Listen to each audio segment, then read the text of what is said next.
ये रेडियो वर्षा है।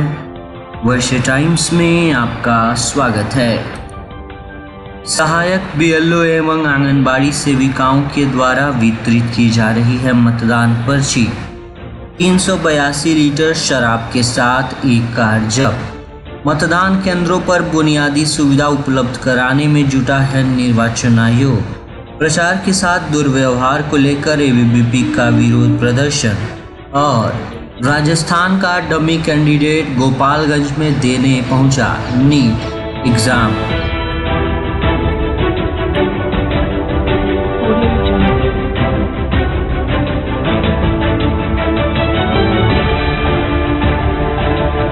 वर्षा टाइम्स के साथ मैं नवनीत। अब वर्षा टाइम्स विस्तार से। सहायक बीएलओ आंगनबाड़ी सेविकाओं के द्वारा वितरित किया जा रहा है मतदान पर्ची, जिसकी जानकारी देते हुए मांझागढ़ संवाददाता सुधीर श्रीवास्तव के अनुसार 25 मई को गोपालगंज में होने वाले लोकसभा चुनाव के मद्देनजर मांझागढ़ प्रखंड अंतर्गत सहायक बीएलओ का कार्य आंगनबाड़ी सेविकाएं कर रही हैं। आंगनबाड़ी सेविकाओं के द्वारा मतदान पर्ची मतदाताओं को वितरित किया जा रहा है, जिसमें मतदाताओं को बहुत ही सहूलियत मिल रही है। 25 मई को मतदाताओं को मतदान करने के लिए मतदान पर्ची के लिए भटकना नहीं पड़ेगा। समय से अपना मतदान कर लोकतंत्र का पर्व मनाएंगे। यही एक पर्व है जो 5 वर्ष पर अपने अधिकारों को बरकरार रखने के लिए मनाया जाता है, जिसको देखते हुए आंगनबाड़ी सेविकाओं के द्वारा किया जा रहा ये कार्य सराहनीय है। शराब तस्करी के विरुद्ध पुलिस की जीरो टॉलरेंस की नीति जारी है। 382 लीटर देशी विदेशी शराब के साथ एक कार को पुलिस ने जब्त कर लिया है। साथ ही पुलिस ने 4 तस्करों को गिरफ्तार कर लिया है। आगामी लोकसभा चुनाव में सप्लाई के लिए की जा रही शराब तस्करी को ध्यान में रखते हुए पुलिस सक्रिय नजर आ रही है। गुप्त सूचना पर कुचायकोट थाना अध्यक्ष सुनील कुमार ने बलथरी चेकपोस्ट NH 27 के समीप ये कार्रवाई की। विवाहिता की गला दबाकर हत्या का मामला सामने आ रहा है।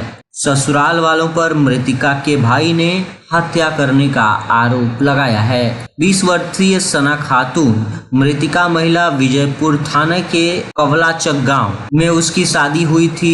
ये घटना विजयपुर थाना के कवलाचक गांव की बताई जा रही है। मौके पर पहुंची पुलिस ने शव को कब्जे में लेकर पोस्टमार्टम के लिए सदर अस्पताल भेज दिया है।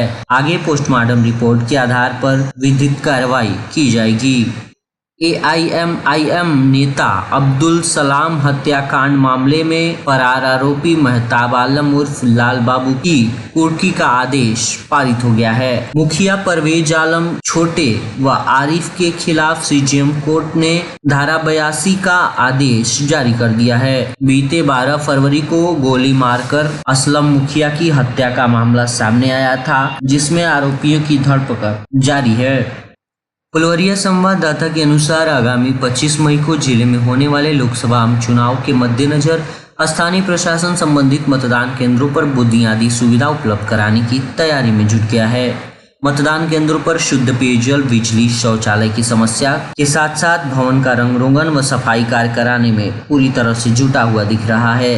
चिन्हित किए गए बुनियादी सुविधा विहीन मतदान केंद्र सवनही बाजार स्थित गांधी आश्रम, उत्क्रमित मध्य विद्यालय सवनहीपति, पैक्स गोदाम रघुनंदनपुर, सामुदायिक भवन विशनपुरा व राजकीय प्राथमिक विद्यालय मंजीरवा खुर्द में चापाकल की व्यवस्था करने के लिए PhD कार्यपालक अभियंता गोपालगंज को बिजली आपूर्ति कराने के लिए विद्युत कार्यपालक अभियंता मीरगंज को पत्र लिखा गया है।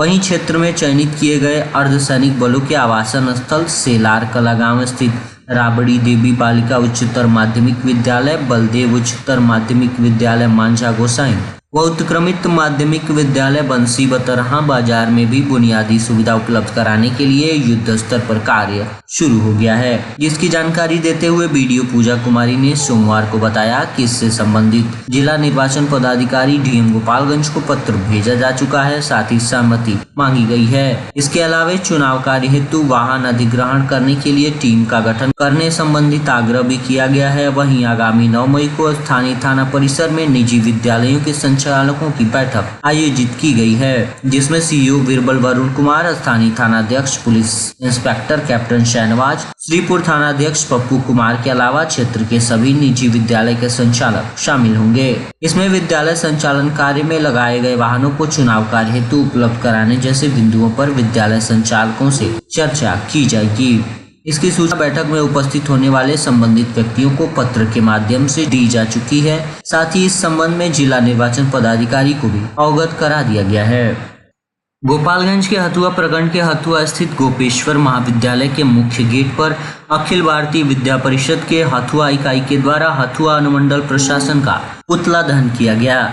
इस दौरान अनुमंडलीय पदाधिकारी के खिलाफ जमकर नारेबाजी करते हुए प्राचार्य से माफी मांगने की मांग की गई। पुतला दहन का नेतृत्व परिषद के जिला संयोजक दीपक राय ने किया। दरअसल शनिवार को हथुआ स्थित गोपेश्वर महाविद्यालय में शौचालय निर्माण को लेकर कॉलेज के प्राचार्य और हथुआ अनुमंडल अधिकारी और अनुमंडल पुलिस पदाधिकारी के बीच विवाद उत्पन्न हो गया। वहीं ये विवाद थमने का नाम नहीं ले रहा है। एसडीएम और सीडीपीओ से माफी मांगने की अपील की गई है। परिषद के जिला संयोजक ने पुतला दहन के बाद कहा कि शनिवार को महाविद्यालय परिसर में प्राचार्य सहित कई सहायक अध्यापकों के साथ किए गए अनैतिक अमर्यादित आचरण को लेकर विरोध प्रदर्शन करते हुए पुतला दहन कर विरोध प्रदर्शन किया गया। साथ ही साथ अध्यापकों के साथ गाली गलौज एवं एफआईआर की धमकी देने पर अखिल भारतीय विद्यार्थी परिषद जिला अधिकारी गोपालगंज मुख्य चुनाव अधिकारी को भी ज्ञापन देने की तैयारी कर रहा है। दीपक रॉय ने कहा कि प्रशासन द्वारा महाविद्यालय के प्राचार्य एवं अध्यापकों के साथ किए गए दुर्व्यवहार के लिए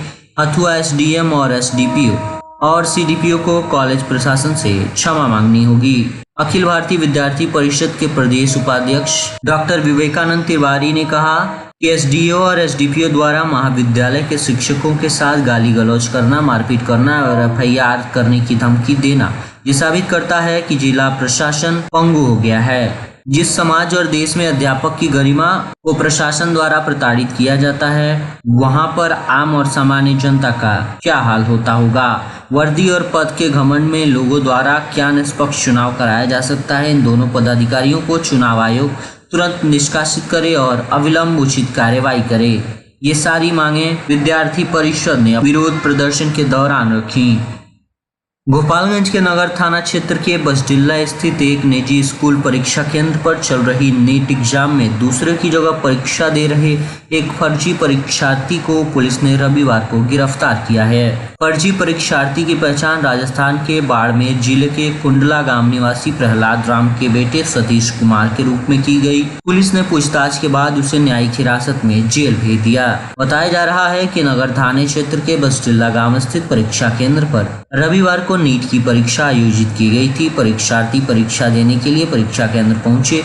इसी बीच परीक्षार्थी सिद्धार्थ सुमन के स्थान पर फर्जी परीक्षार्थी सतीश कुमार परीक्षा देने पहुंचा। केंद्र के कर्मियों ने उसके कागजात की जांच की। इस दौरान आरोपी ने सिद्धार्थ सुमन के एडमिट कार्ड में लगे फोटो को हटाकर खुद की फोटो चिपकाई थी। साथ ही जब उसका बायोमेट्रिक जांच की गई तो वह रिजेक्ट हो गया। दूसरी बार भी जब उसका बायोमेट्रिक रिजेक्ट हो गया तब केंद्र अधीक्षक को शक हुआ। इसी बीच आरोपी भागना चाहा लेकिन उसे पकड़ लिया गया। नगर थाने की पुलिस को सूचना देकर उसे पुलिस के हवाले कर दिया गया। केंद्र अधीक्षक पिंकी कुमारी ने स्थानीय थाने में दिए लिखित आवेदन में कहा है कि केंद्र संख्या 15-1904 नीट परीक्षा 2024 की परीक्षा आयोजित की गई थी। कमरा संख्या 13 में सिद्धार्थ सुमन क्रमांक संख्या 15-1904-0308 के स्थान पर सतीश कुमार को कुंडला बड़मेर राजस्थान के निवासी युवक की नीट परीक्षा दे रहा था। पहली दफा में उसका बायोमेट्रिक अस्वीकार हो गया। दूसरी बार फिर बायोमेट्रिक हुआ जिसमें उसका अंगूठे का निशान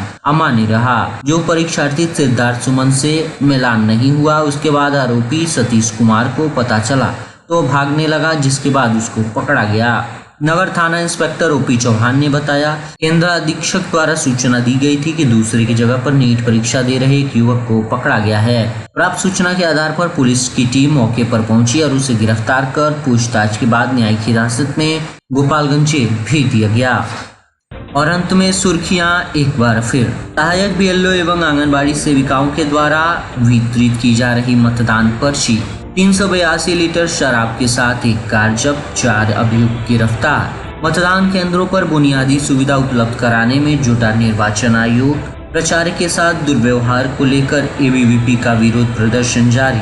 और राजस्थान का डमी कैंडिडेट गोपालगंज में देने आया नीट एग्जाम गिरफ्तार। वर्षा टाइम्स का ये अंक यहीं समाप्त हुआ। नमस्कार।